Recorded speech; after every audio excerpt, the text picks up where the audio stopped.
présenter donc Glenn Saoud, candidat PCF du Finistère pour les élections européennes. Je me suis blessé hier au foot, donc la clavicule a sauté, 2 mois d'arrêt. La campagne commence bien. Donc s'il y a des volontaires pour faire le covoiturage, je suis preneur. Non. Tout d'abord, merci Patrick de ta venue à Roscoff. C'était vraiment important pour nous, Finistériens, Roscovites et Léonard, pour la plupart, d'avoir des éclaircies avec un élu de terrain qui fait vraiment un travail extraordinaire à la Commission européenne, et d'avoir un élu qui peut nous éclairer sur ces enjeux du Brexit, et notamment pour le port de Roscoff, ses conséquences. Ça va nous faire beaucoup de bien. Juste un petit mot, Patrick Léric, c'est un député européen, mais c'est aussi le directeur du Journal de l'Humanité. Et comme vous le savez tous, le Journal de l'Humanité a quelques problèmes, quelques difficultés. Donc si vous avez un petit geste ou une petite parole pour Patrick, et surtout pour le Journal de l'Humanité, qui a perdu un de ses grands directeurs la semaine dernière, Roland Leroy. Voilà. Donc on n'a pas envie de perdre notre journal, le journal fondé par Jaurès. Et voilà, une petite pensée pour Roland Leroy aujourd'hui. Donc je vais laisser Cinderella Bernard se présenter, la candidate des Côtes d'Armor, notre voisine. Merci aussi Cinderella d'être venue, c'est toujours un plaisir d'être avec toi. Voilà, je te passe la parole.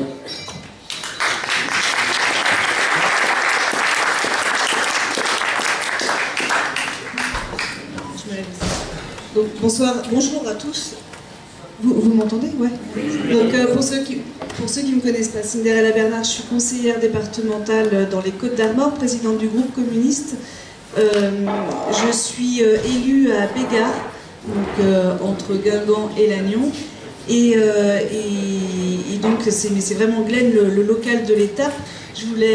J'avais envie de venir ici parce que le sujet est important. Il va être amené en débat au sein de notre conseil départemental, parce que les enjeux du Brexit vont avoir des conséquences pour toute l'économie de la Bretagne. Donc ça va aussi se répercuter pour nous au niveau des Côtes d'Armor, même si les ports qui étaient préposés être retenus dans les rapports transatlantiques ne sont pas directement concernés, puisque c'était Brest, Roscoff et Saint-Malo. Pour autant, il y avait aussi une manifestation ce matin importante, à laquelle nombreux d'entre vous ont participé, et donc il y a bien un lien aussi entre justement ces ports retenus et les fonds qu'on pouvait espérer de l'Europe pour rénover le rail qui nous amène jusqu'au port. Donc tout ça fait qu'il y a des enjeux importants. Simplement, je vais laisser la parole à Patrick, vous remercier pour cette belle initiative, et le choix du lieu, c'est vraiment chouette d'avoir imaginé de faire ça ici. Merci de nous recevoir, parce que c'est une bonne idée, c'est très convivial et ça invite au partage des idées. Merci en tous les cas.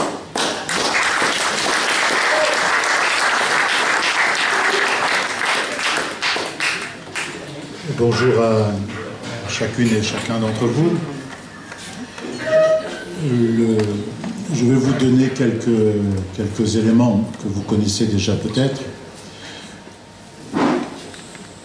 sur la situation qui peut arriver si la sortie du Royaume-Uni de l'Union européenne se fait.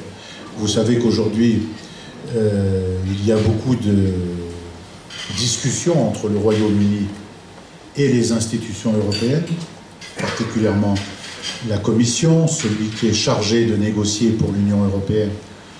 Le texte de sortie du Royaume-Uni est un Français, M. Michel Barnier, qui a été ministre de plusieurs gouvernements en France. C'est lui le négociateur au nom de la Commission et du Conseil européen. Le Conseil européen est la réunion des chefs d'État et de gouvernement, et il rend compte à intervalles réguliers à chaque fois qu'il y a des modifications, des avancées ou des reculs dans les discussions avec le Royaume-Uni devant le Parlement européen.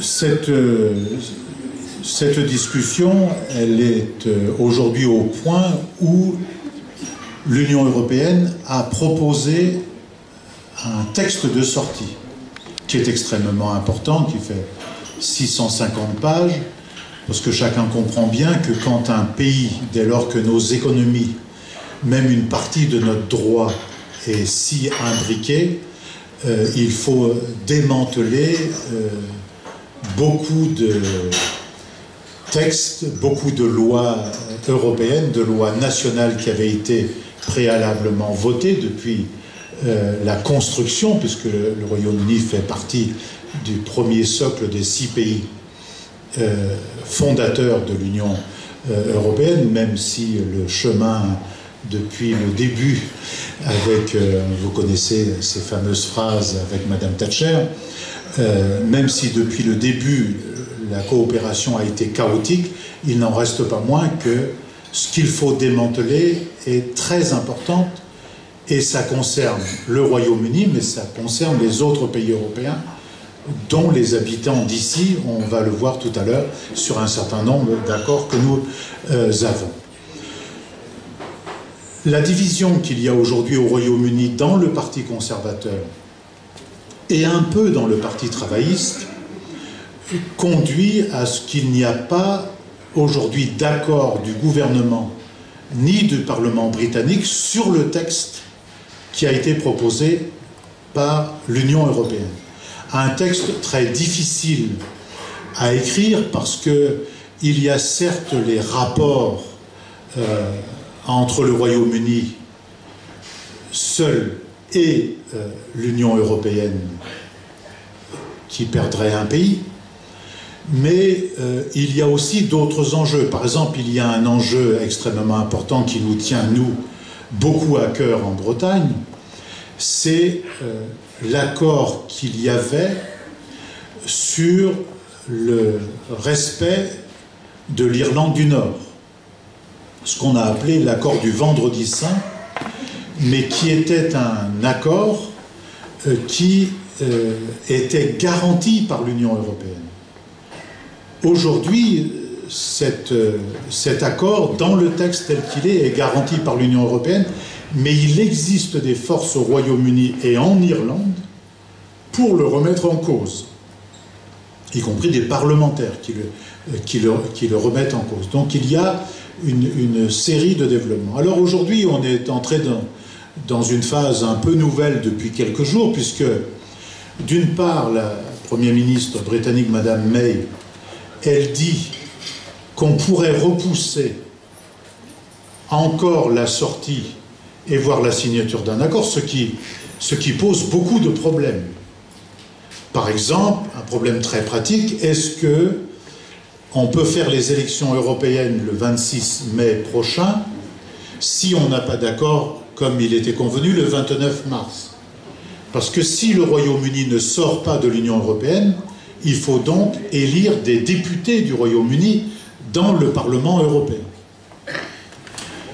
Mais il semblerait que ceci est en discussion assez sérieusement. D'un autre côté, au Parti travailliste, il y a aussi un débat assez ténu et qui conduit vraisemblablement notre ami Corbyn à évoluer vers l'idée qu'il faudrait un second ou un autre référendum, je ne sais pas si c'est un second, mais un autre référendum pour demander confirmation ou pas de la sortie du Royaume-Uni. Parce que tout le monde voit bien qu'on est aujourd'hui dans une impasse inquiétante, pas seulement d'un point de vue diplomatique ou politique, ou même économique.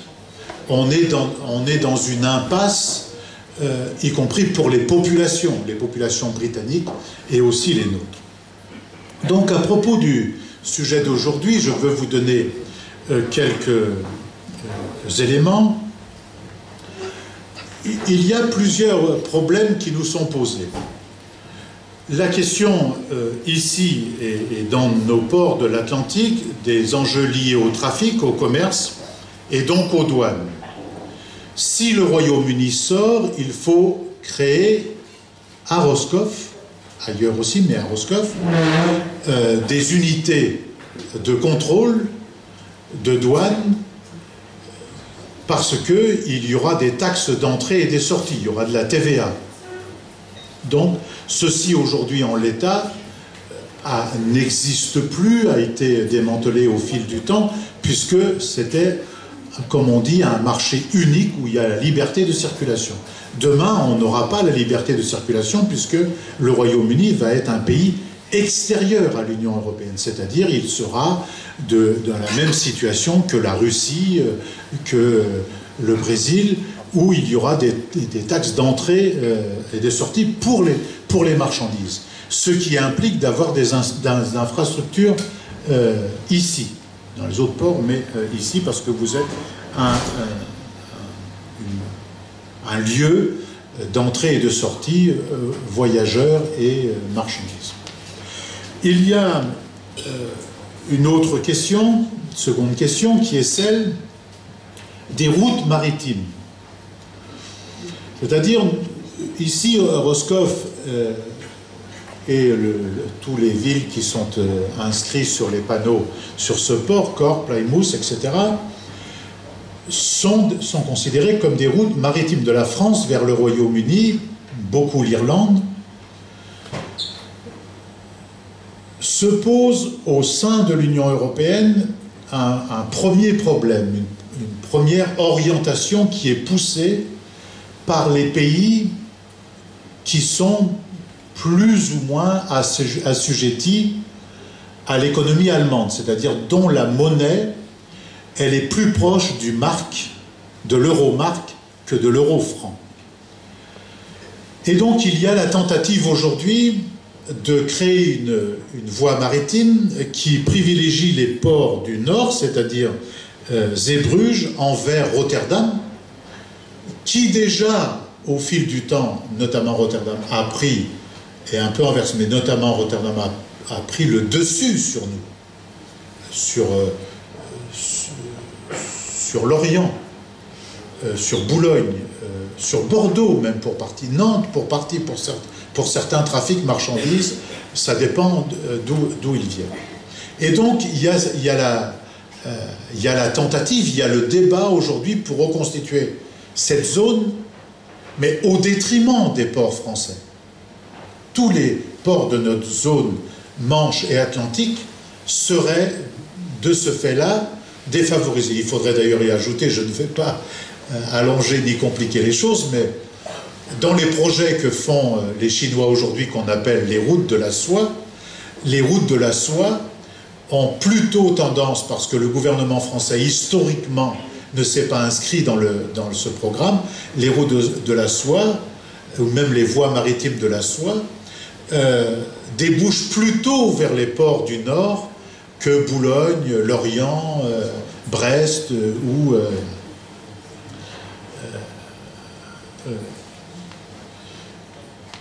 il y aurait peut-être le Havre qui peut s'en sortir. Mais s'ajoute un autre problème. À l'intérieur de ce problème européen s'ajoute un autre problème qui est français. C'est que les services de Matignon aujourd'hui privilégient un scénario où, pour contrer les ports de l'Europe, ce bloc des ports de l'Europe du Nord, un scénario de zone portuaire Paris-Le Havre, contre tout ce que nous avons plus bas, c'est-à-dire essentiellement la Bretagne et une partie de la Manche, Boulogne, puis notre façade atlantique, la Bretagne, et jusqu'à quasiment l'Espagne. Il faut donc agir sur deux aspects. C'est que, d'une part, il faut créer les conditions à l'intérieur de l'Union européenne pour qu'on ne crée pas ce bloc des ports du Nord qui vont encore jouer contre nous. Et d'autre part, il faut un débat assez approfondi en France, en direction du gouvernement, mais vraisemblablement du président de la République, pour que on ne fasse pas une sorte de zone de concurrence entre nous qui défavoriserait les ports en deçà du Havre. C'est un enjeu assez important pour l'économie générale, pour l'emploi, pour évidemment l'activité dans les ports eux-mêmes, mais pas seulement. On voit bien que si on arrive à un scénario où on est désavantagé, ben, je crois qu'il y a ici dans la zone qui dépend du port de Roscoff, il y a entre les agriculteurs et les salariés agricoles, il y a 1400 emplois qui sont touchés, auxquels il faudrait ajouter l'industrie agroalimentaire de transformation. Par exemple, l'usine, je crois qu'elle est l'Andivisio Harvest, elle est touchée, forcément touchée. Et donc, ça va pousser au rabougrissement de notre économie si on n'arrive pas à conjurer ces scénarios qui, pour l'instant, sont mauvais. Et il y avait ce matin un mouvement, une manifestation à la gare de Roscoff pour remettre sur les rails Roscoff, Morlaix, et avec une multitude de justifications liées à l'activité économique, liées au tourisme, liées à ce qu'est Roscoff aujourd'hui.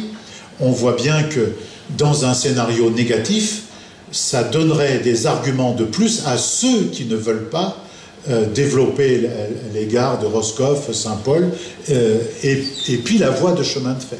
Donc, il faut les collectivités locales, les populations, les départements, le Finistère et Côte-d'Armor vraisemblablement, je ne suis pas sûr, mais je pense Côte-d'Armor un peu, la région. Il faut absolument que nous arrivions à créer un rapport de force pour que ces scénarios-là ne voient pas le jour, parce que ce sera dans cette zone du Finistère Nord un coup terrible qui sera porté à cette économie-là du point de vue du trafic et des routes maritimes. Mais il faut ajouter à cela, on n'est pas au bout de nos problèmes quand on a dit ça, parce que l'enjeu de la pêche aujourd'hui et des zones de pêche et des droits à capture, ce qu'on appelle les TAC, les taux de capture,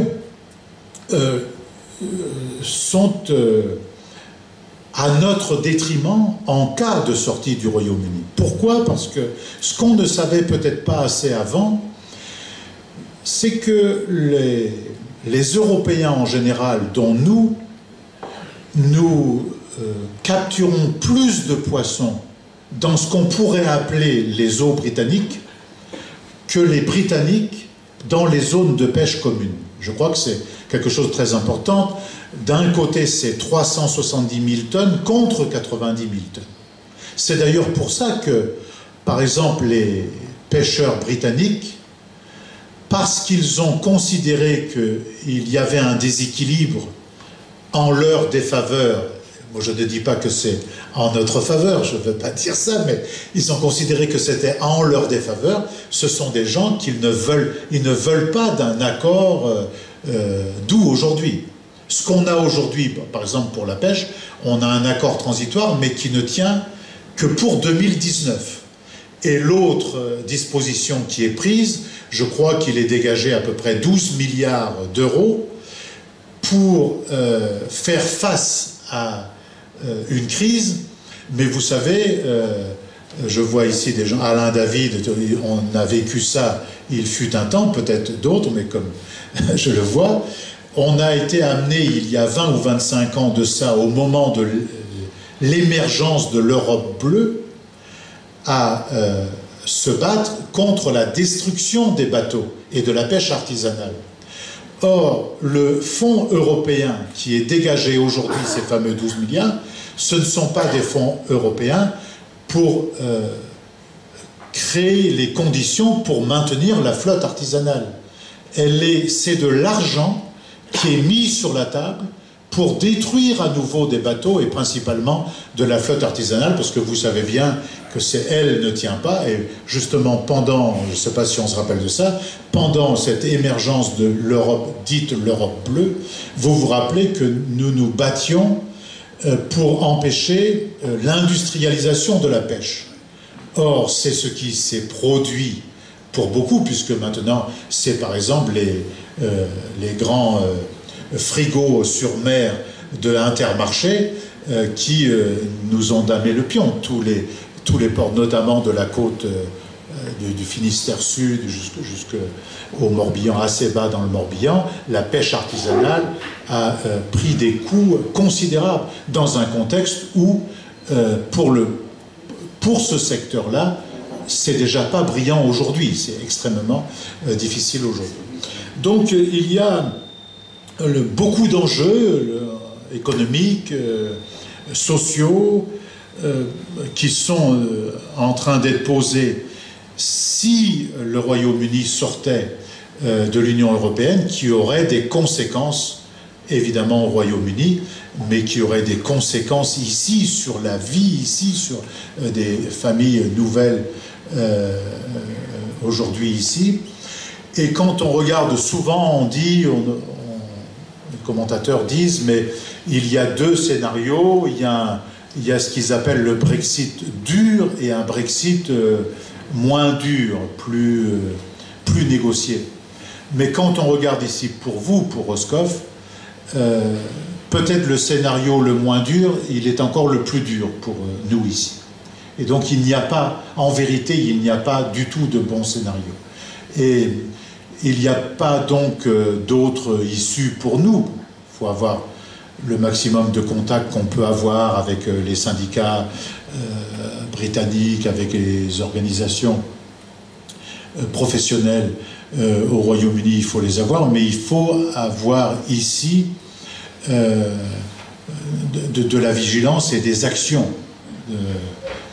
de la part des élus locaux, départementaux, régionaux, les députés, les sénateurs, nous-mêmes au Parlement européen, mais nous allons sans doute voter, pas cette session qui vient, mais la session de fin mars, on va sans doute voter sur les enjeux des flux maritimes et des transports, un rapport visant à ce qu'on ne favorise pas les ports du bloc du Nord, mais qu'on ait un scénario beaucoup plus équilibré avec la Normandie et la Bretagne, c'est important. Il va y avoir également un travail de l'Assemblée nationale, et c'est la rapporteure, c'est une députée de Quimper dont je me rappelle,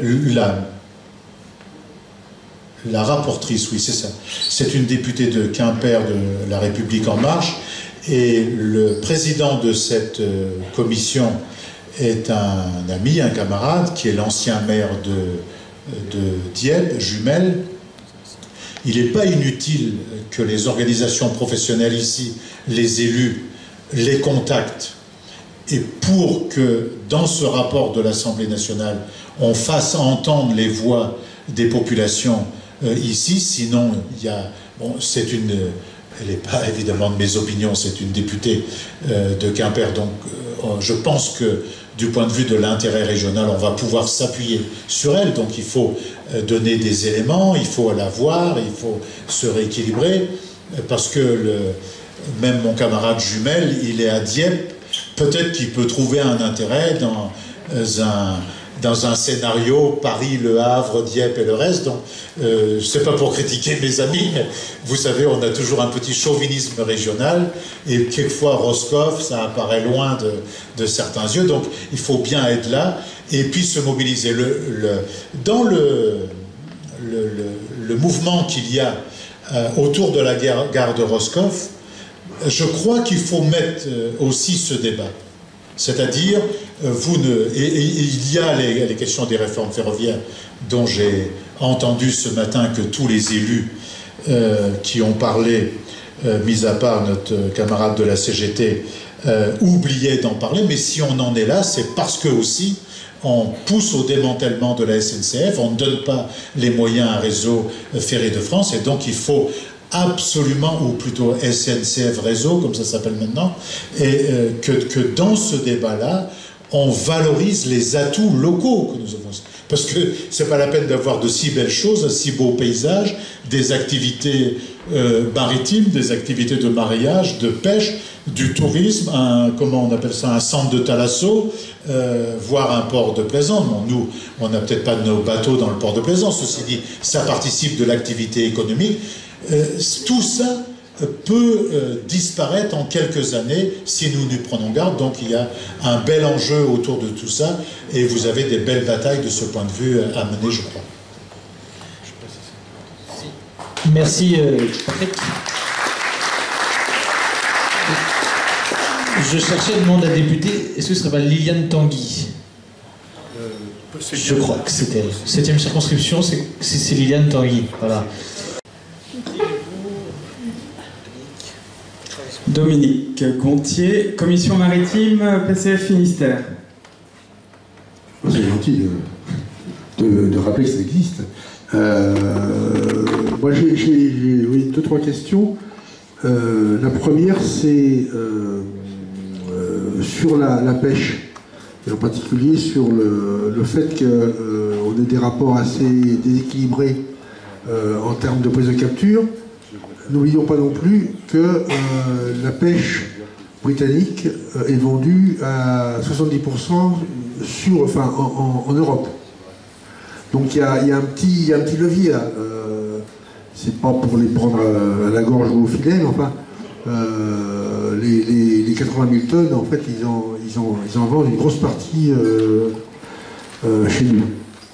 La deuxième chose, moi, c'est par rapport au choix qui a été fait par la Commission européenne, contre le vote du Parlement d'ailleurs, sur le range nord, que tu appelles le range des ports Euromark. Il y a une petite question aussi chez nous, c'est l'état de nos ports à nous. Et en particulier, la question ferroviaire. Ça, c'est un de mes dadas. Il n'y a pas de port s'il n'y a pas de train. Tous les grands ports européens, tous les grands ports du Nord sont d'abord d'immenses gares de triage. Et nous, ici, l'essentiel du trafic, on le fait par camion. La gare de Brest, qui a un beau faisceau de triage, le faisceau de triage est vide. Ici, je vois pas, enfin, c'est même pas... or, je crois que si on veut répondre à cette demande-là, il faut aussi qu'on s'engage, nous, à transformer les ports et leur modalité d'usage. C'est vrai aussi, je finirai là-dessus, pour le Havre, parce que la liaison Le Havre-Paris, qu'on appelle AROPA, Havre-Rouen-Paris, qui est en route depuis assez longtemps, si ça ne marche pas comme l'État le voudrait, c'est aussi parce qu'on n'a pas de train. Et c'est très... il faut être vraiment dans la multimodalité si on veut trouver une vraie raison à nos ports de continuer à exister. Donc c'est à la fois, je crois que ce qui se passe avec le Brexit nous alerte, mais c'est un vieux problème. Et je finirai, ce coup-ci vraiment, sur Nantes. Nos camarades se sont battus depuis longtemps pour la voie ferrée VFCEA, la voie ferrée Centre-Europe Atlantique, avec la partie simplement entre Chagny et puis je ne sais plus trop où. Mais l'idée étant que Nantes devienne un des grands ports en France, mais aussi du centre de l'Europe. Puisque aujourd'hui, tout transite par Hambourg, Bremerhaven, Amsterdam, Rotterdam, parce que voilà, ils ont une longue histoire et que nous, on n'a pas su la gérer comme il fallait. D'autres demandes d'intervention?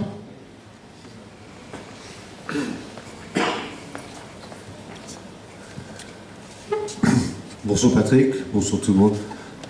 Juste une petite remarque, une observation. Je suis un homme de gauche, je ne suis pas tout à fait au PCF, mais presque, ou en tout cas, j'ai le cœur. Juste pour demander si...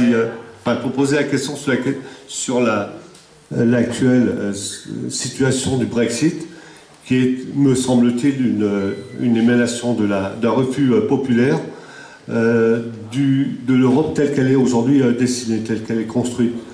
Alors c'est peut-être une impression, sauf qu'il me semble qu'en effet, cette Europe aujourd'hui, elle repose sur deux points essentiels. Certes, des points importants. L'économie, c'est important, c'est vrai. La politique, c'est important, avoir une cohérence politique et une cohérence économique. Par contre, l'Europe sociale, telle qu'on la souhaite ici tous autour de la table, me semble-t-il, elle n'existe pas réellement. Donc une Europe qu'on souhaite construite, qu'on souhaite forte, n'existera pas tant que les peuples n'adhéreront pas à cette question-là, à ce projet social, à ce projet politique, à ce projet qui va concentrer les volontés. Et donc, le reste, après, malheureusement, alors les questions du transport, évidemment, quand on sait qu'aujourd'hui, il existe une politique du transport à deux niveaux. Pour aller à Paris, il faut juste avoir 70 ou 80 ou 110 euros pour y aller en 3 heures de Morlaix. Ou alors, ça va nous coûter juste que 30 euros, mais on va y passer la nuit. Bon, d'accord, c'est une solution, certes, mais on est dans une disparité sociale qui est inacceptable, me semble-t-il. Mais pas seulement à ce niveau-là. Après, on peut en parler au niveau de l'éducation, au niveau de la santé.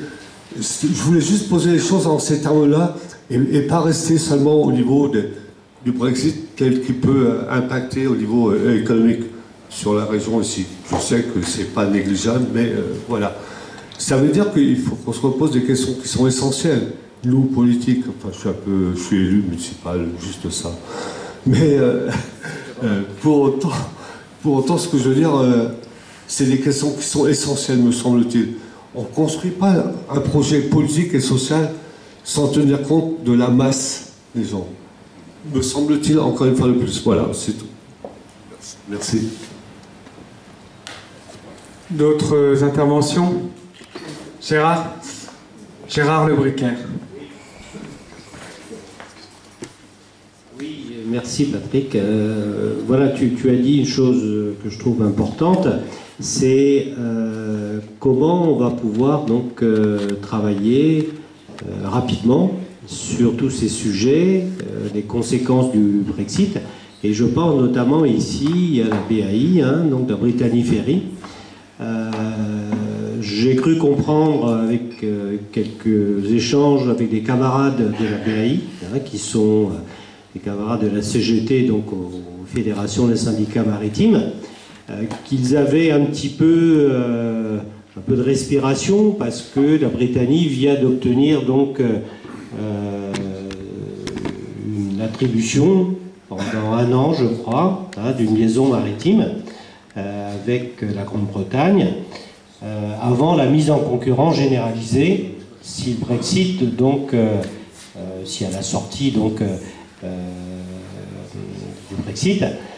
Donc voilà, les conséquences, me semble-t-il, ne sont pas aujourd'hui bien évaluées, bien pesées par les salariés de cette compagnie. Et même si, je le dis, ils respirent un peu parce que pendant 1 an, l'activité donc va être maintenue et voire même se développer avec des investissements nouveaux. Comment donc prendre un peu cette question dans un avenir proche, c'est-à-dire la sortie ou pas, ou repousser ou pas. Bon. Et deuxième point dont tu as parlé, c'est comment s'appuyer sur la rapportrice de La République En Marche pour, je dirais, tenter d'espérer en tout cas d'avoir des convergences, s'il y en a, pour le développement, je dirais, économique et maritime de la région Bretagne. Me semble-t-il qu'aujourd'hui, la politique du gouvernement, quand même, elle est fondamentalement régressive par rapport, effectivement, à tout le secteur maritime.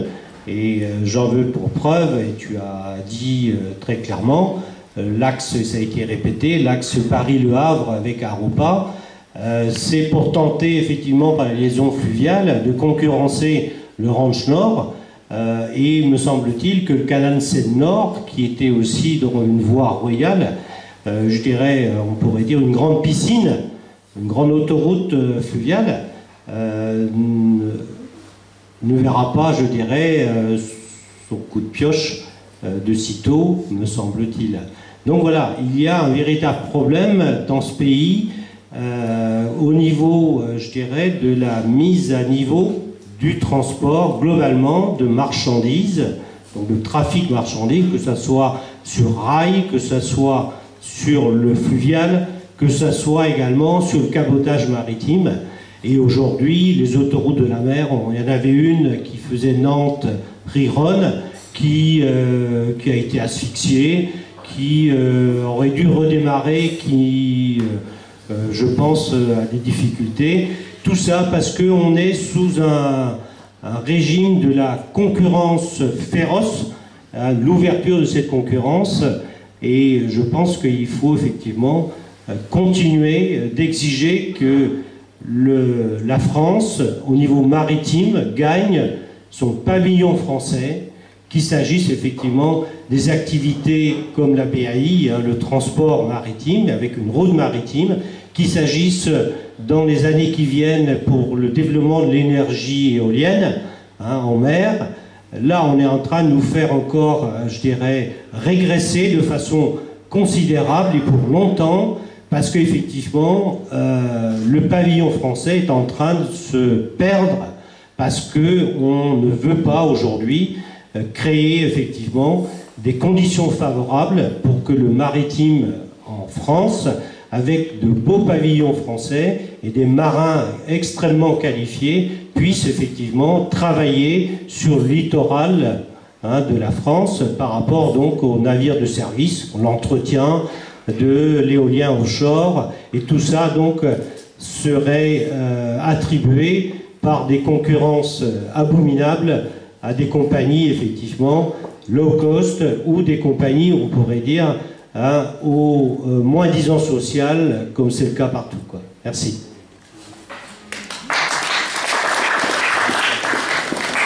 Une remarque subsidiaire avant de redonner le micro aux candidats aux européennes. Par rapport à la BAI, c'est vrai qu'on est dans le contexte de la concurrence libre et non faussée, aussi au niveau de la navigation voyageur. La BAI, il faut le savoir, a une filiale qui déclare ses bénéfices au Luxembourg. Et ça pose la question d'une entreprise régionale qui est quand même très fortement aidée par la région Bretagne, qui appartient à une coopérative agricole qui réalise des bénéfices et qui déclare ses bénéfices au Luxembourg. Donc c'est une des formes aussi de l'évasion fiscale. La BAI aussi répare ses bateaux en Pologne. Pourquoi ils ne sont pas réparés en France? Il y a pas mal de questions à se poser aussi autour de l'activité maritime qui est bien souvent en pointe dans la dérégulation aussi bien au niveau des conditions de travail des salariés. Florence Aubenas a fait un livre il y a quelques années sur les conditions de travail des femmes de ménage de la Brittany Ferry à Caen. C'est pas triste, hein. Le fait de recruter aussi beaucoup d'intérimaires. Alors c'est sans doute pas l'entreprise qui est la moins vertueuse en matière de navigation, mais il y a quand même un certain nombre de questions à soulever sur la conditionnalité des aides publiques aux entreprises.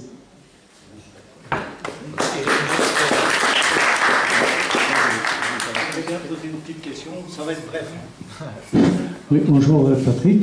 Je voudrais poser une petite question toute simple. À quoi sert la Commission européenne? Parce que dans mon esprit, et je ne suis pas le seul à penser comme ça, on a l'impression que les députés européens ne servent à rien parce que tout est décidé par la Commission européenne. On n'entend que ça. La Commission a dit que voilà, c'est non, c'est ceci, c'est cela. Alors, les députés européens, qu'est-ce qu'ils font là-dedans? C'est ça. Alors, le problème se pose. Est-ce qu'il n'y a pas non plus une double...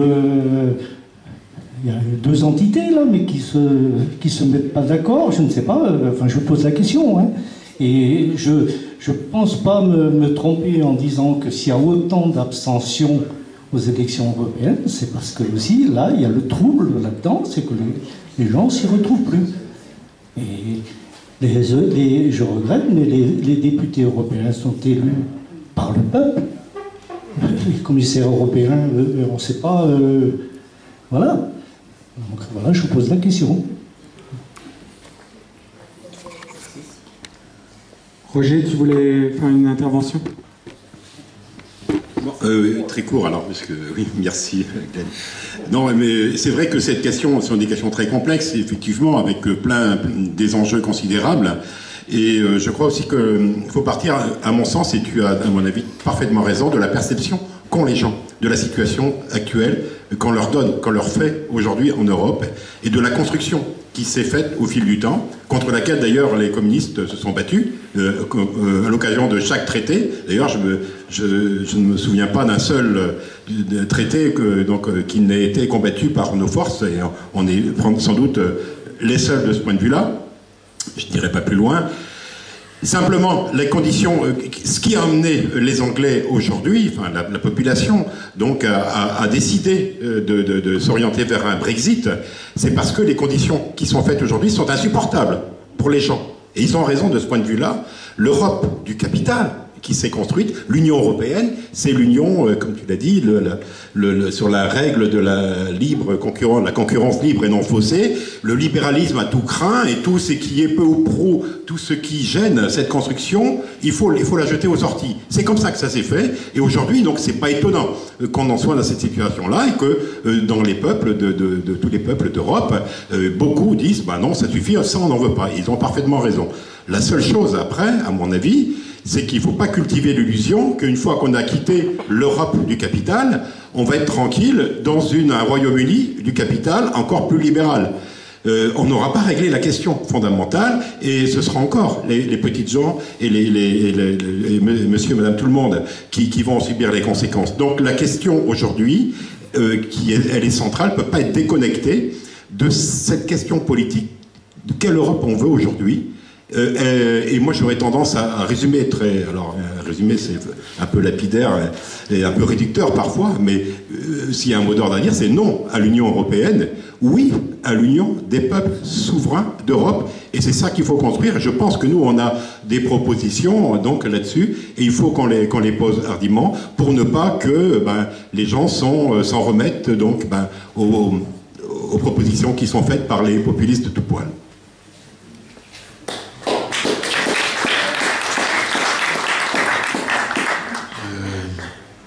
Comme Glenn, il m'oblige à répondre. Je vais essayer de prendre 2 ou 3 sujets que vous avez soulevés. Ce dont j'ai parlé là n'est pas de l'économisme ou seulement une question économique, c'est une question éminemment sociale. Parce que recul des transports, destruction de la pêche, autres détournements des voies maritimes que nous connaissons, ça a des conséquences éminemment sociales. On ne peut pas mettre une frontière entre les deux, ça va ensemble, et je m'excuse si ça a été compris comme une question économique, c'est pas une question économique.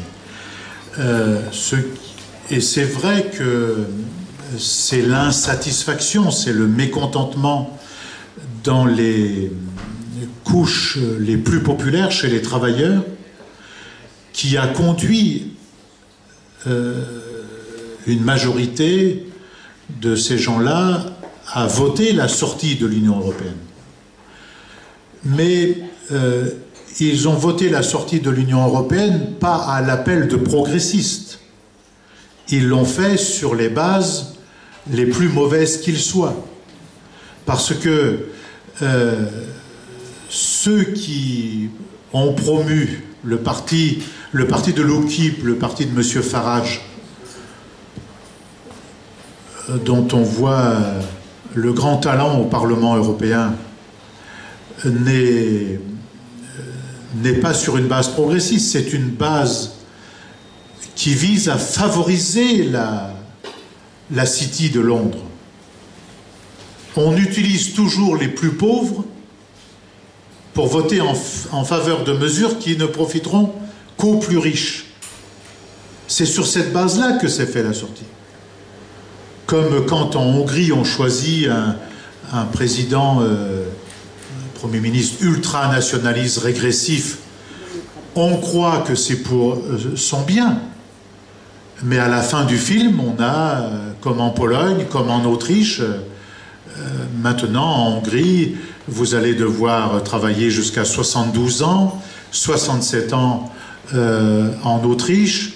Il y a ces mesures contre le droit à l'avortement, la mise en coupe réglée de la magistrature, de la presse, etc.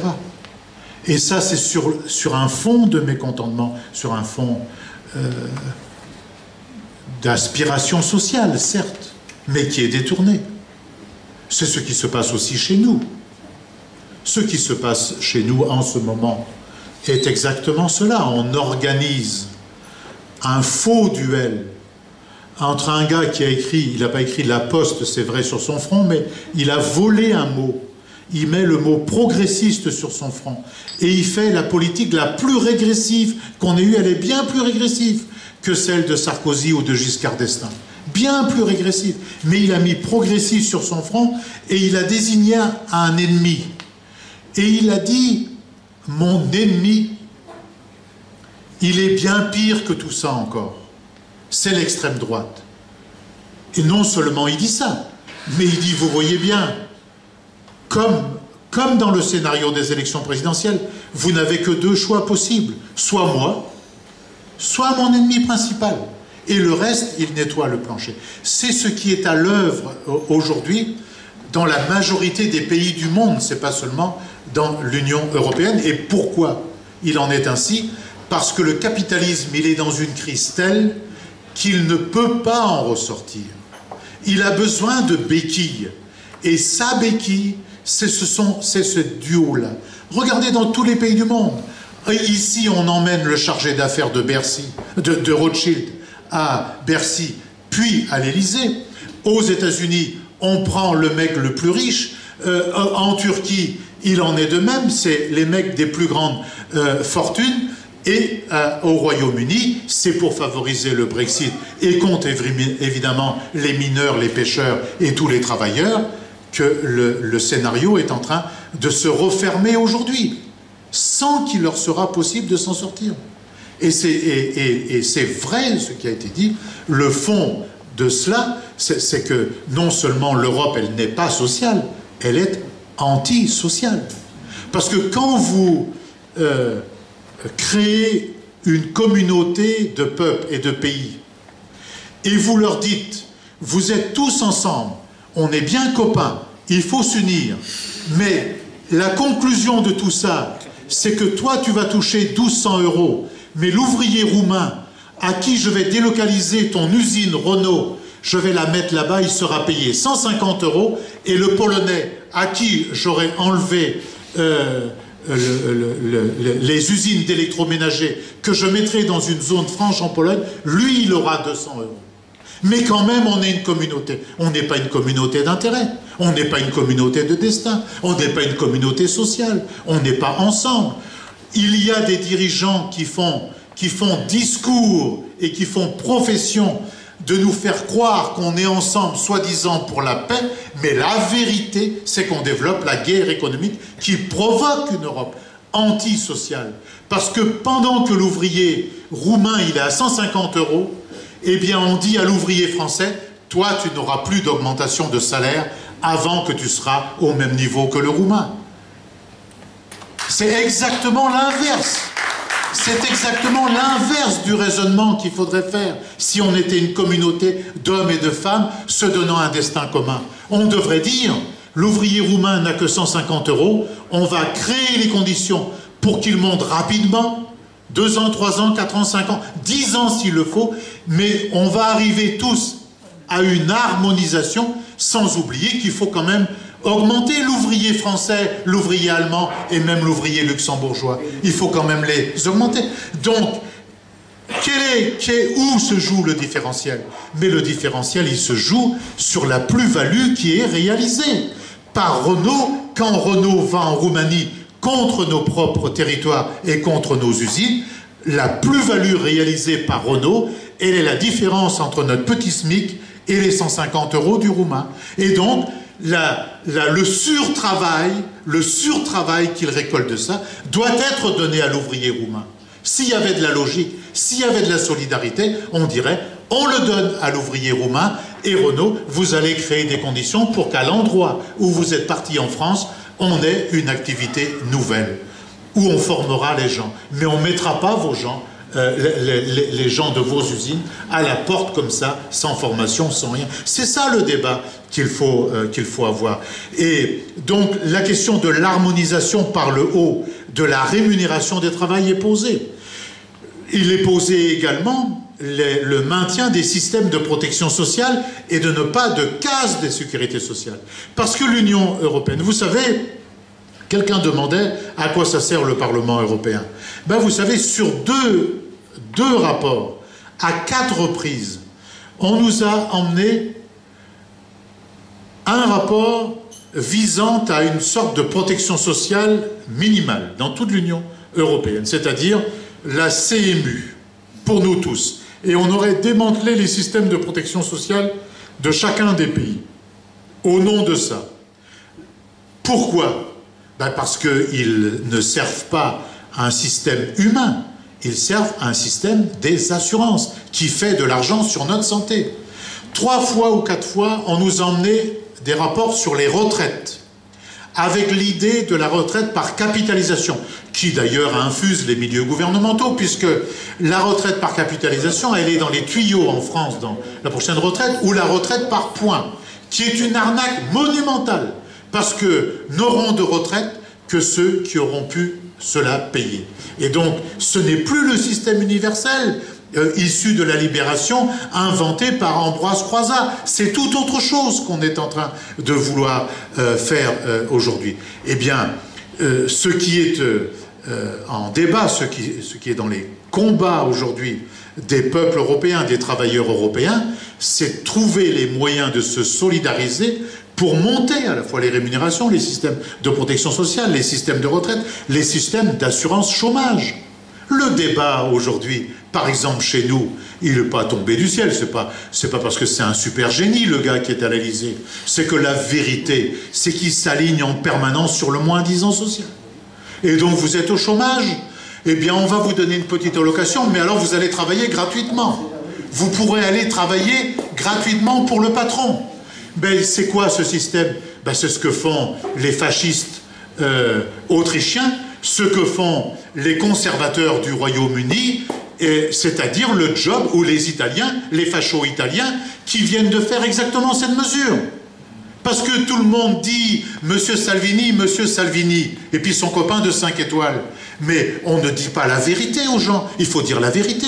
Quand on a voulu inventer un système minimal, l'équivalent du RSA en France, sur demande du mouvement 5 étoiles, c'est en contrepartie d'aller travailler gratos pour le patron. Donc, c'est toujours le même principe. Comment le grand patronat, le capital, fait de la survaleur sur le travail des uns et des autres. Et ici, il peut critiquer Salvini tant qu'il veut, ou bien le gouvernement autrichien. Il peut dire que ce sont mes ennemis, je suis un progressiste, et eux, ce sont mes ennemis nationalistes. La vérité, c'est qu'il prend les mêmes mesures. Puisque quand on nous a dit la semaine dernière « Oh oui, on va donner une allocation, mais on va contrôler, et il faudra aller bosser en échange de l'allocation. » Mais on se prend pour qui? Ça veut dire qu'on peut vider les usines, dire à l'État « Vous payez une allocation à tous mes mecs qui sont là, et puis je les prendrai en activité. » Ils feront le boulot qu'ils faisaient hier, ils auront donc une activité, vous leur donnerez le RSA. Et puis sans doute qu'à Noël, un président de la République viendra pendant ses vœux dire « Je voudrais qu'il y ait une prime de Noël ». Mais enfin, c'est le système. C'est ça qui est fondamentalement en jeu aujourd'hui, alors qu'on pourrait largement faire autre chose et on pourrait faire autrement. Je veux dire un autre truc à propos de l'économie. Pas au sens de l'économicisme, mais au sens de la défense de nos industries et de notre agriculture. Ils nous disent, on va être un bloc ensemble et on va faire des belles choses, etc. Mais enfin, qu'est-ce qui est en train de se passer? En 8 jours, la Commission européenne a été contrainte de dire, pas avec les mêmes arguments que nous, mais elle a été contrainte de dire que l'accord Alstom-Siemens était déséquilibré au profit de Siemens, ce que nous disons depuis bientôt 2 ans. Cette semaine, après avoir embêté tout le monde à Air France, on apprend que nous, on est en train de privatiser nos boîtes. On vient de voter au Parlement la privatisation du groupe Engie. On voulait privatiser les aéroports. Les sénateurs communistes ont mis en échec la privatisation de l'aéroport. Mais ça va revenir. Et pendant ce temps-là, le gouvernement des Pays-Bas, il rentre dans le capital de Air France KLM, et puis notre ministre, il pleure à chaudes larmes, il convoque le type, et il lui dit « Mais qu'est-ce que tu fais là ?» Mais où a-t-on vu qu'il y ait un début de coordination, de construction commune là-dedans? Nulle part. Les chantiers navals à Saint-Nazaire. Mais on a laissé le groupe italien venir coloniser le chantier naval à Saint-Nazaire. Et ce groupe italien, Fincantieri, n'est que le nez avancé d'un groupe chinois qui va nous prendre les chantiers navals de Saint-Nazaire. Donc, cet argumentaire-là qu'on nous dit, il faut le battre en brèche, comme d'autres décisions. On ne peut pas dire, ah mais venir devant la gare de Roscoff, moi je n'ai rien contre ça. Je n'ai rien contre ça. Mais bon, des copains m'ont dit, parce que les copains m'ont dit, va avec les élus, machin, là, sur le public. Mais non, moi je ne peux pas aller. Je vais vous dire pourquoi je ne peux pas aller. Parce qu'une chose est de verser des chaudes larmes devant la gare de Roscoff, et elles sont justifiées. Mais autre chose est d'être membre de partis qui ont tous voté la saloperie de la loi ferroviaire il y a quelques semaines de ça, et le 4e paquet ferroviaire. Donc, nous, et il n'y a eu que la CGT pour dire ça. Nous, il faut bien soutenir les copains de la CGT qui ont fait ça et exiger qu'ils aient la parole. Nous, on n'est pas obligé de demander la parole. Mais les copains de la CGT, c'est eux qui ont perdu du salaire, qui se sont engueulés dans leur famille, qui ont sacrifié leurs loisirs, peut-être même leurs vacances, parce qu'ils n'avaient plus d'argent, pour défendre le chemin de fer français. Et donc, chapeau bas à ces gens-là, et partout, il faut les laisser, il faut créer les conditions pour qu'ils parlent. Donc, on ne peut pas avoir des doubles langages. Pleurer ici sur le ponton, et puis en même temps accepter ou être membre de partis qui précisément sont en train de nous trucider dans le dos. Donc ce débat politique-là, nous devons l'avoir, mais avec audace. Nous, on n'a pas à rougir. Qu'est-ce qu'on a fait de mal, nous? Quelqu'un a dit tout à l'heure, toi tu as dit tout à l'heure, mais nous, on n'a voté aucun de leurs traités. On a passé des heures et des heures. Moi, en 1992, j'ai fait 250 réunions. Je n'ai pas été en vacances au mois d'août parce que j'ai parcouru la France pour expliquer le traité de Maastricht. Pour expliquer le traité de Maastricht, qu'on est en train de s'enfiler maintenant. C'est là qu'on entend d'en voir les effets. Puis, on a refait la même chose quand Giscard il nous a voulu nous vendre sa constitution, qui a été battue pour le coup, mais Sarkozy, lui, il a trouvé le moyen, avec les socialistes, de le faire revoter. Ce n'est pas, je ne fais pas de la polémique en disant ça, mais on ne peut pas dire deux choses à la fois. Moi, j'aime bien l'honnêteté. Soit qu'on défend jusqu'au bout un principe, et on va le défendre jusqu'au quai de la gare, ou bien on dit, bah, je me suis trompé, je ne reste pas dans cette force politique-là. Sur le... à quoi sert la commission et tout ça? Écoutez, ce que je vais vous dire ne va pas vous plaire du tout, mais je vais vous le dire quand même. C'est pas toujours comme nous le disons. C'est pas toujours comme nous le disons. D'abord, le Parlement européen, aujourd'hui, il a beaucoup de pouvoir. Rien ne se décide aujourd'hui sans que le Parlement ne vote. Et le Parlement européen, il vote quoi? Il vote des textes qui viennent de la Commission, mais ce n'est pas, l'origine n'est pas la Commission. L'origine est le Conseil européen, c'est-à-dire les chefs d'État et de gouvernement. Il y a deux co-législateurs, le Conseil européen, c'est-à-dire la réunion des chefs d'État et de gouvernement, et le Parlement européen. La Commission européenne est une sorte d'exécutif qui reprend, qui met en forme les délibérations, les décisions du Conseil européen. Et je ne dis pas ça pour défendre qui que ce soit à la Commission, je n'en aime pas beaucoup, mais quand elle a la volonté, elle fait. La preuve, cette commissaire, Madame Vestager, qui sur Alstom Siemens a dit la vérité, enfin en tout cas une partie de la vérité, et a pris une décision qui peut nous servir. Elle avait fait la même chose sur Google, où elle a obligé l'État irlandais à récupérer 18 milliards d'impôts que devait payer Google à l'État irlandais. Et je ne sais pas si c'est résolu, mais elle est toujours là-dessus. Et elle fait la même chose sur l'ensemble des industries du numérique. Donc, on dit la Commission est non élue. Je sais que ça se dit, ça même écrit dans un très bon journal que je dirige en ce moment. C'est plus compliqué que ça. Parce que la Commission européenne, par exemple, le commissaire européen français, il n'a pas été élu par le peuple français, mais il est une émanation du gouvernement français. Monsieur Moscovici a été mis là par Monsieur Hollande. Et il est élu par le Parlement européen.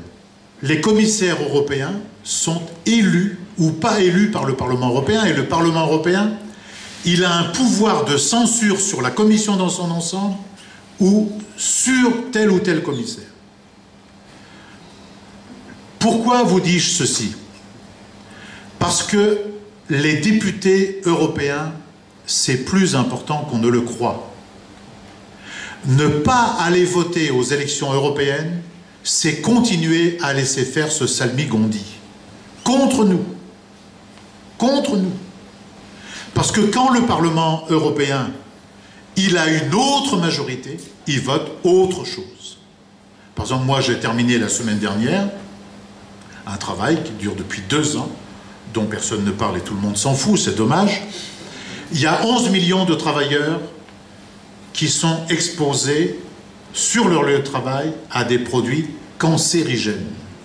Il y a je ne sais combien de morts, le chiffre m'est parti, j'ai perdu le chiffre pour l'instant, aussi vite que le prénom de M. Alzheimer, mais ça va me revenir.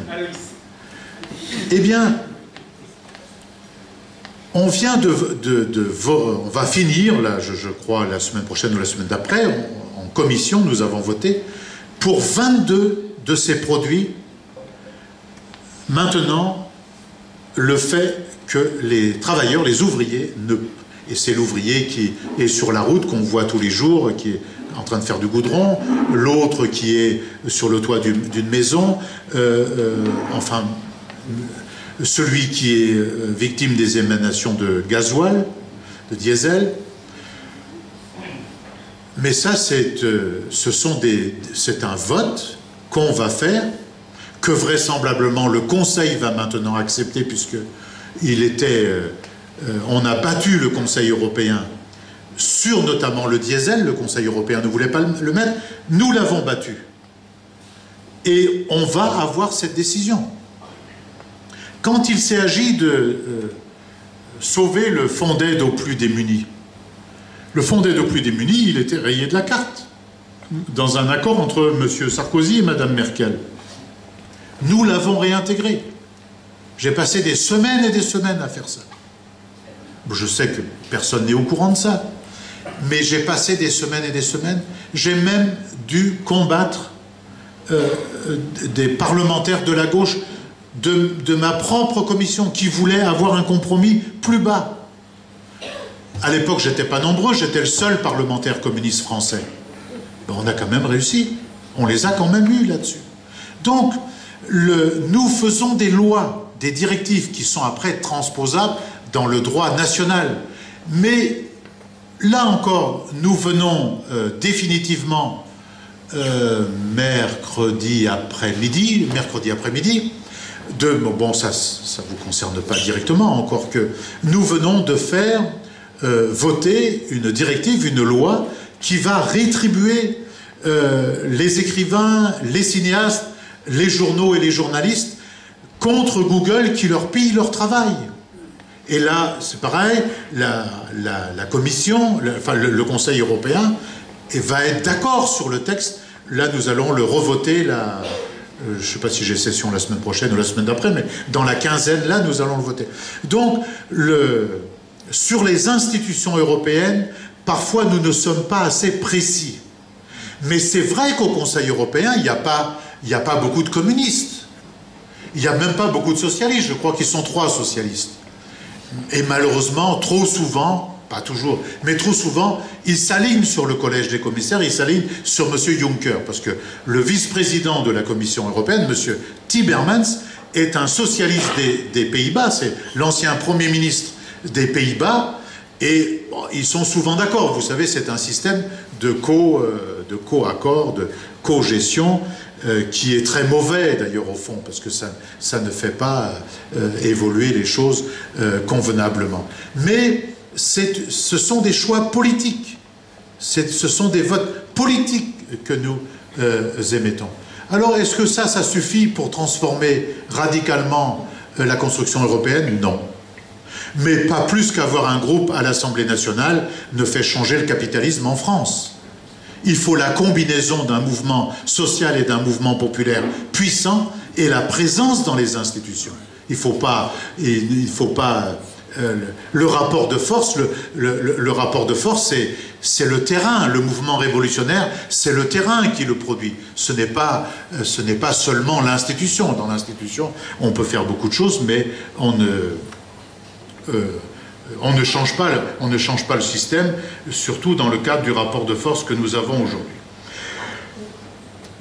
La dernière intervention, moi, m'intéresse beaucoup parce que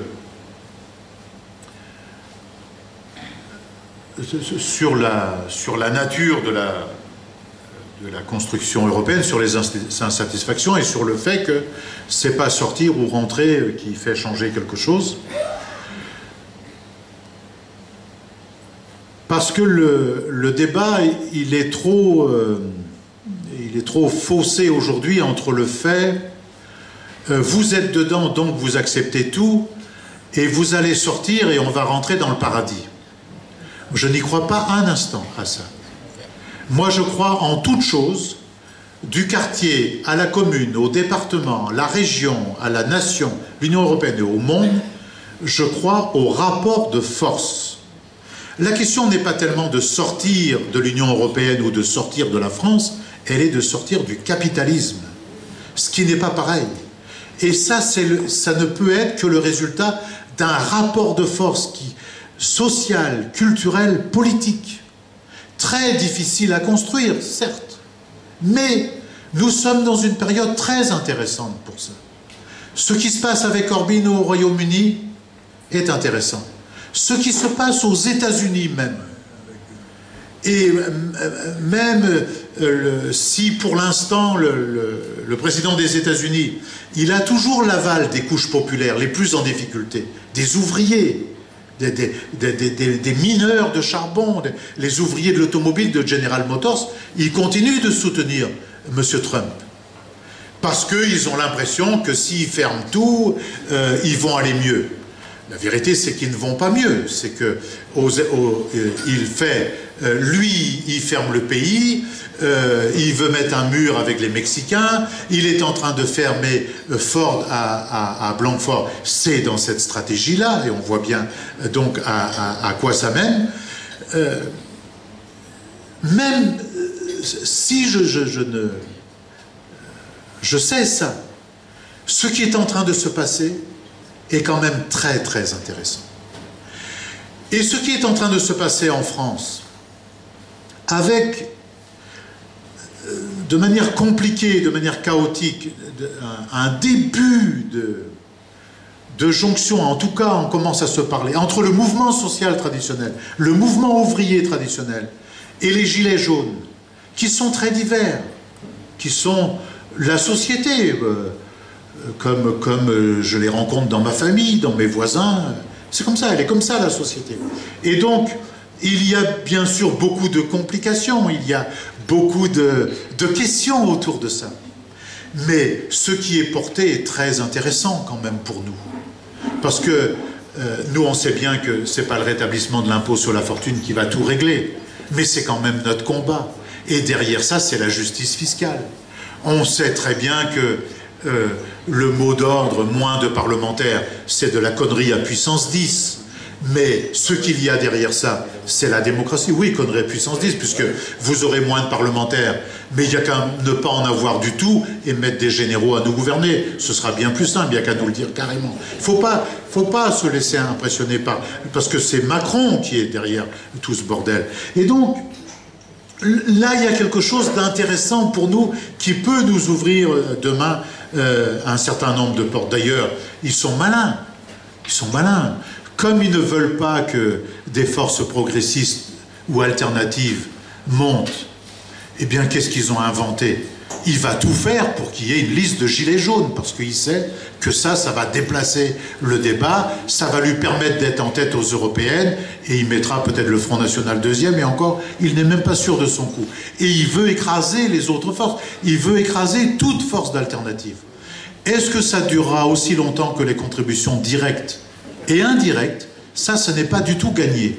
Et donc, nous, si on arrive à s'expliquer, si on arrive à faire le travail, parce que on a du crédit dans la société, il y a des gens qui nous écoutent, tout le monde n'est pas d'accord avec nous, il y a des gens qui ont des doutes sur nous, mais c'est normal, moi je trouve pas anormal que quelqu'un ait des doutes sur moi. Mon propre frère qui vote comme moi, lui il a beaucoup de doutes sur moi. Donc quelquefois il m'accuse de voter des trucs contre, il est paysan, contre lui alors que je n'ai jamais voté rien de ça, sauf un truc, le glyphosate.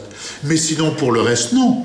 Et donc, nous, on est dans une période où il faut, même si c'est dur, hein, je sais que c'est très dur, on peut avoir un peu d'audace, on peut déployer beaucoup plus notre argumentaire. Sur les autres trucs, excusez-moi, je ne veux pas répondre à tout parce que je suis assez d'accord sur l'intervention que tu as dit sur la pêche, moi je suis d'accord. Sur Brittany Ferry, je suis d'accord. L'accord n'est que pour 2019, Brittany Ferry.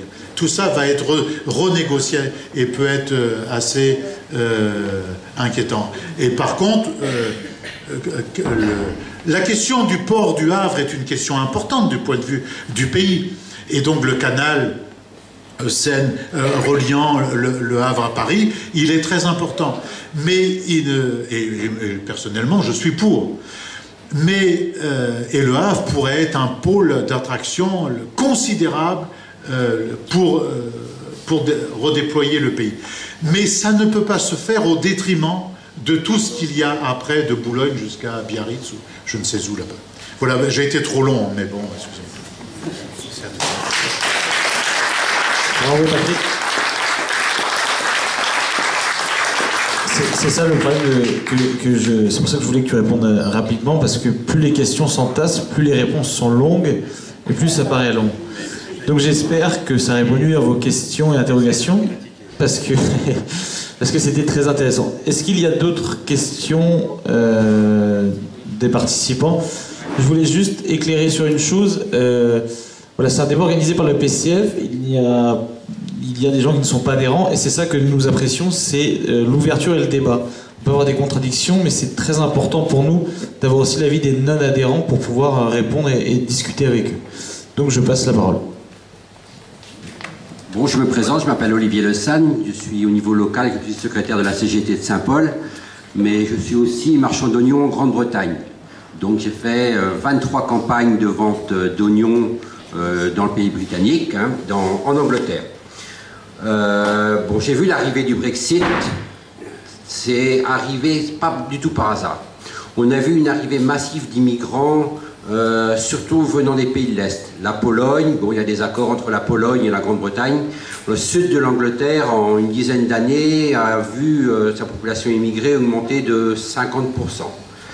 Les entreprises britanniques se sont confrontées surtout à une concurrence assez déloyale, avec des coûts de main-d'œuvre, surtout dans le bâtiment. Les entreprises locales avaient du mal à avoir des marchés, parce que les entreprises polonaises n'avaient pas les mêmes charges sociales et perdaient leur marché. Donc après, il y avait des licenciements.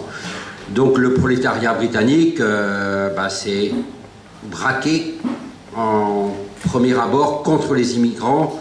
Et bon, il y a eu des bagarres, ça n'a pas été trop relaté par la presse, mais il y en a eu. Il y a eu beaucoup d'immigration aussi des pays comme l'Afghanistan, le Pakistan, qui sont des anciennes colonies britanniques, Il y a beaucoup plus d'immigrés en Grande-Bretagne qu'en France. Mais le racisme n'était pas très important. Aujourd'hui, il est très latent. Ce qu'attendent aujourd'hui les Britanniques, c'est que tous les immigrés foulent le camp. Peu importe. Les Britanniques d'abord, les autres du sac. C'est pas plus dur que ça. On leur a dit via la presse, alors là on pourra en parler aussi, ce que raconte la presse britannique, que je lis tous les jours, et ma frangine qui habite à Belfast en Irlande du Nord me le dit également, c'est que on a dit aux personnes âgées, bah, vous n'avez pas une santé, c'est normal, on ne peut pas vous la payer, les immigrés ont tout pris l'argent. En foutant les immigrés dehors, bah, on pourra vous payer votre santé. Ah ben, on dit, ben oui, c'est impeccable, on pourra se soigner en foutant les immigrés dehors. Alors ils ont tous voté Brexit. Les jeunes ne se sont pas fait duper. Les anciens, bon, la plupart se sont fait avoir. Bon, résultat, c'est le chaos dans le pays. J'ai un collègue qui est marchand d'oignons, je lui ai téléphoné hier, il me disait, bah, je ne vends plus rien. Les entreprises étrangères, je comprends bien qu'aujourd'hui elles cherchent à délocaliser. Bon, il y a du racisme très latent. Maintenant, moi aussi j'ai des amis là-bas qui sont comme moi, même opinion politique. Ils sont très très inquiets pour l'avenir. Ils ont un système politique qui est uniquement basé sur le pouvoir de l'argent. Quelqu'un qui a de l'argent a réussi socialement. Les autres sont des moins que rien. Ça s'arrête à ça. C'est triste, mais bon, voilà. Il y a quelques endroits où il y a des artistes qui rêvent d'autres choses et qui nous racontent un autre monde, mais là, la presse est muselée par le groupe Murdoch. C'est un mécène américain qui contrôle tout ce capitalisme-là et qui induit malheureusement les Britanniques dans un mauvais chemin. Voilà. Donc attention, ne pas se faire mener en bateau par la presse. Voilà, c'est ce que j'ai à dire.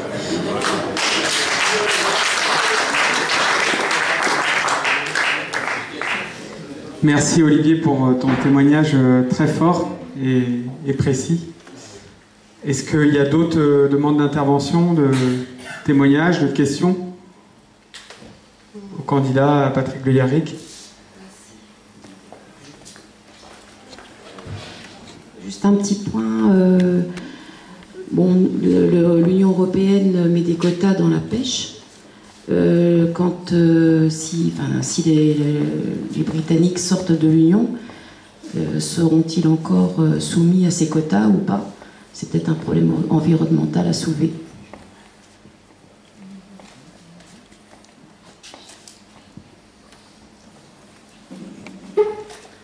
D'autres demandes d'intervention? Simplement une information, je suis biologiste marin en retraite. J'ai défendu, dans le cas de l'homme Cocadis à Chicago, les Bretons, qui j'avais contre moi des Anglais, bien entendu. Ceux-là, on ne va pas les changer. Hein.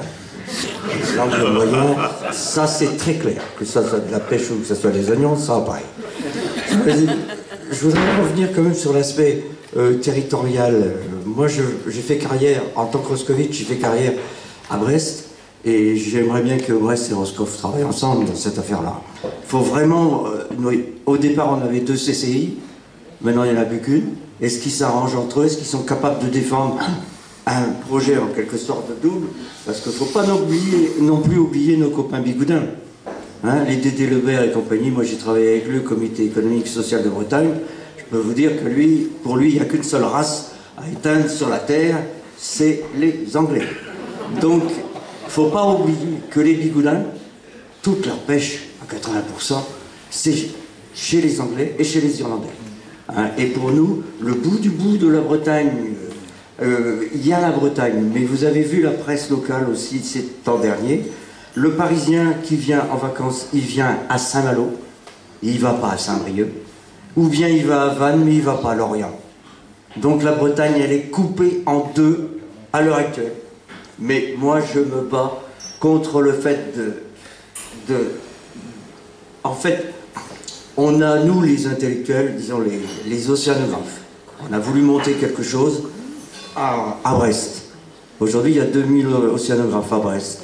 Ici, il y en a 400. Bon. Le jour où on a mis quelques patates et quelques choux-fleurs sur la Penarbet, on nous a boulonné là sur le pont du bateau, mais moi j'avais mes étudiants avec moi. Parce qu'avec 15 €, Hein, l'étudiant, il allait faire de la biologie marine, là où était depuis la reine Victoria, la biologie marine, comme on a toujours fait depuis des siècles, c'est chez les Anglais. C'est Plymouth, c'est Southampton. Donc mes étudiants allaient à Paris changer, reprendre le métro pour aller après à Villefranche-sur-Mer, à Nice ou à Bagnols. Ça n'a jamais intéressé à Léonard Pascal Ligula.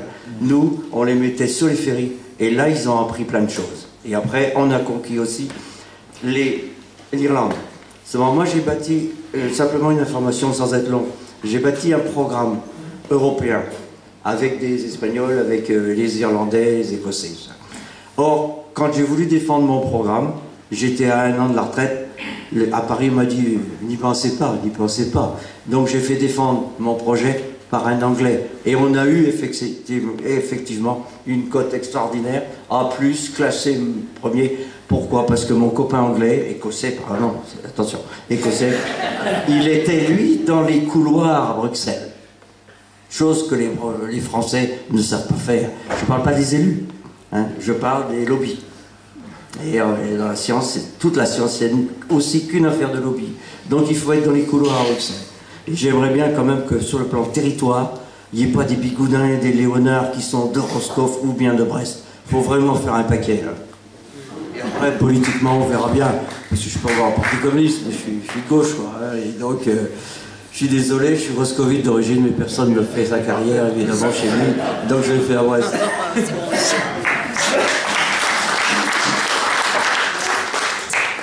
D'autres demandes d'intervention?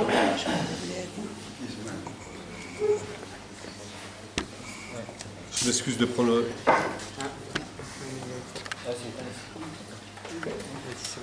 Je m'excuse de prendre le... Il n'y a plus de batterie. Vous avez trop parlé. Parle comme ça. T'as une voix qui... Je m'excuse de prendre le micro. Il n'y a plus de batterie, donc il n'y a plus de micro. Je m'excuse de prendre la parole une seconde fois, mais Patrick a soulevé une question qui me paraît essentielle et sur laquelle il a rebondi. C'était la question liée à cette Europe sociale qu'on souhaite tous ici autour de la table et pas seulement partout dans le monde, tous les peuples souhaitent une Europe sociale, c'est-à-dire construite par ou validée en tous les cas par les peuples, parce qu'on la souhaite solidaire, parce qu'on la souhaite fraternelle aussi, et peut-être amicale, en tous les cas constructive dans ce sens-là, pour permettre et pour faciliter l'évolution de l'individu au sein de la société, mais du travail aussi. Et c'est là où je suis peut-être un peu moins d'accord, Patrick, mais tu n'as pas approfondi, et je suppose que tu es dans la même idée, c'est que une France du travail jusqu'à 64 ans ou 67 ans, je crois, c'est pas tout à fait honorable. Moi, j'ai des filles qui ont 18 et 20, qui ont 20 et 23 ans. Elles aimeraient travailler. Bon, elles sont en fac, peu importe. Mais n'empêche que moi, à 64 ans, je ne sais pas comment je serai. À 67, encore moins. Et pas seulement ça. À tenir ses propos et ses discours, mais pas seulement à vouloir fonctionner dans une Europe capitaliste, mais aussi libérale, parce que c'est de ça qu'il s'agit. Et bien, en fait, on presse le citron de l'humain et on oublie que l'humain, il est au centre de tout ça. C'est l'humain qui décide. On peut tenir tous les propos qu'on veut, Patrick, même à la Commission européenne, au Parlement européen, mais il y a des droits qu'on doit défendre. Et je pense que... Alors, bon, mais je suis sûr que tu es là-dedans. Hein. Je crois que le Conseil national de résistance en France avait donné un grand pourtour de la réalité de ce que l'individu, l'homme, pouvait faire, de ce qui était à sa portée. Et on est en train de délaminer ça. Enfin, bon, le gouvernement actuel, n'en parlons pas, c'est vraiment... eux, ils font tout ce que les autres n'ont pas osé. Mais n'empêche que le fond du problème, il est là. Parce que aujourd'hui, qu'est-ce qui explique le mouvement du Brexit? Qu'est-ce qui explique le mouvement des Gilets jaunes? Qu'est-ce qui explique ce qui s'est passé en Grèce précédemment, ce qui s'est passé en Espagne précédemment, eh ben, c'est tout simplement le soulèvement des peuples. Alors, pas dans la rue, pas la grosse bagarre de la révolution, mais n'empêche que c'est un soulèvement populaire. Et si les politiques n'entendent pas ça, je fais partie de cela, parce que je suis élu en effet, je fais partie de cela. Mais si on n'entend pas ce discours-là, eh ben, c'est juste, on favorise, on permet l'émergence de qui?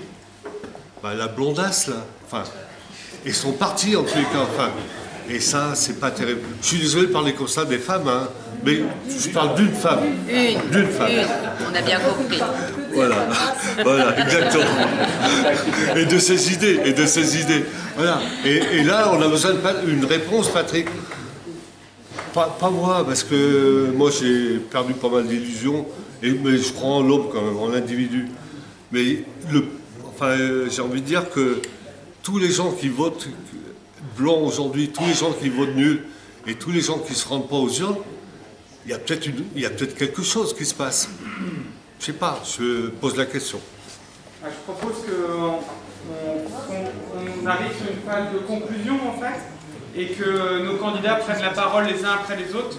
Donc on n'a pas beaucoup entendu Glenn et Cinderella, donc je vous proposerais peut-être de répondre aussi sur les témoignages, les questions que vous avez entendues. Et puis on laissera Patrick terminer. Mais tu as tendu la perche à Cinderella, donc la transition est toute trouvée. Je disais hier soir, je suis allée voir Mélancolie ouvrière, tu vois, le combat d'une femme, et avec des propos, je me dis donc on a encore du travail à faire. Mais tant que tu parles que d'une, ça va, j'accepte.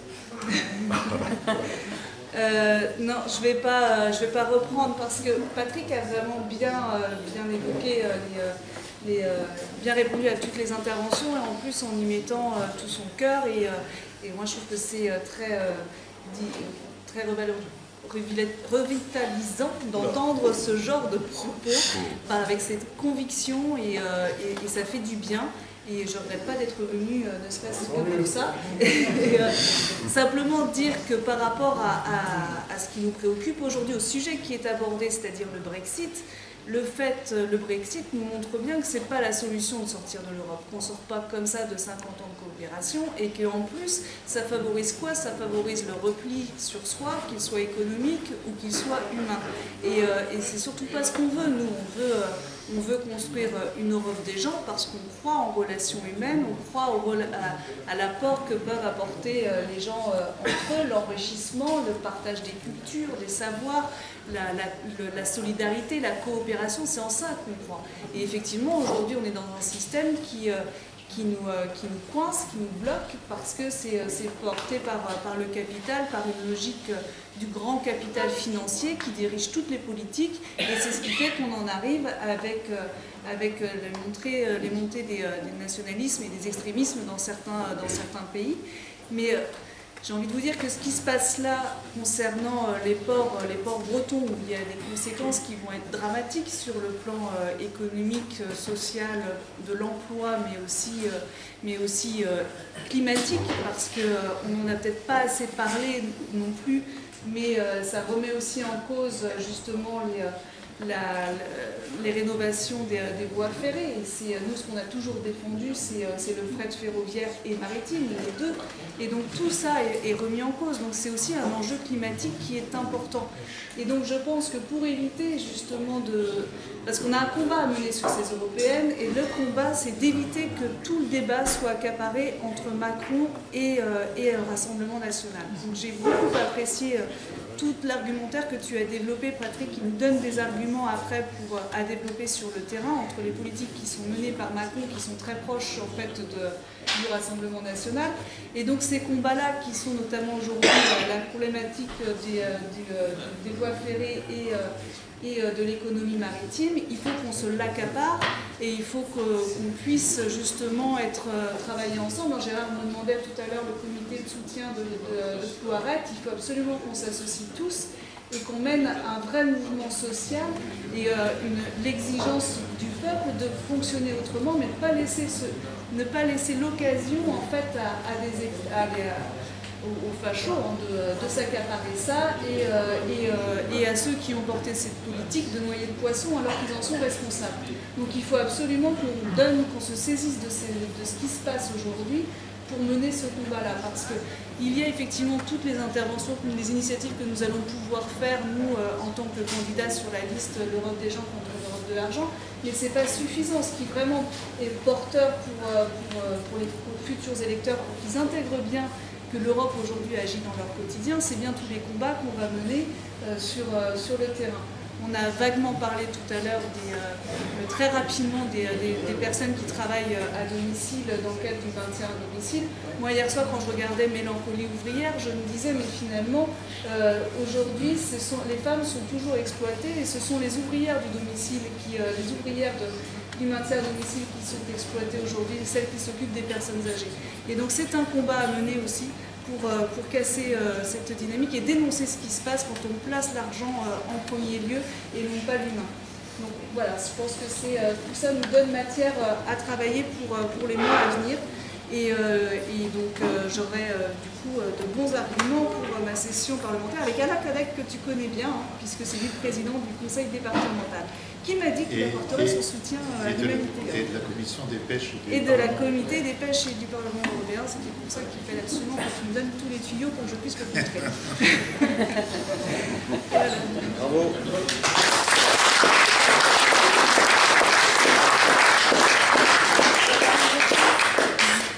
Ce sera assez bref. Pardon? Ça va être avec Patrick? Ouais, ce sera avec Patrick. Je conclurai. Moi, je parlerai juste rapidement parce que je crois que le café est chaud, Vincent. Le café est chaud. Donc on va se dépêcher.